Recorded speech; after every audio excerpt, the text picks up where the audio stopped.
enfin, en tout cas, à cette question de l'histoire et des entreprises, je me suis posé la question de comment est-ce qu'on pouvait essayer de transposer ce qui a été dit par rapport au monde de l'économie sociale et solidaire. Dans la loi de 2001 qui fonde le groupe Caisse d'Épargne, le premier article, c'est une référence directe à l'économie sociale et solidaire et à tout ça, quoi.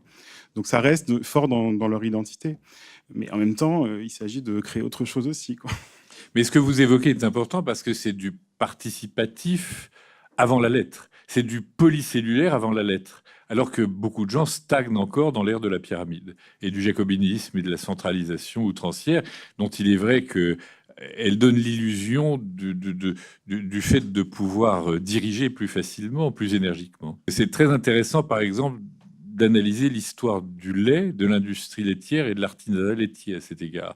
Parce que c'est une guerre permanente entre des petits producteurs, des coopératives qui naissent à un moment donné, des trusts qui pourrissent le lait à la fin du 19e siècle, des entreprises comme Maggi qui vont venir assainir le marché mais qui vont le payer très cher parce qu'on va les accuser des entreprises Bosch au début de la Grande Guerre. Enfin, il y a des histoires passionnantes. Oui, puis c'est vrai oui, qu'il y a sans doute aussi un effet ensuite de nouveau branding autour de l'économie collaborative qui, dans une certaine mesure, reprend un peu version 21e siècle la tradition très riche au plan régional que vous évoquez en l'élargissant dans une dimension même plus internationale.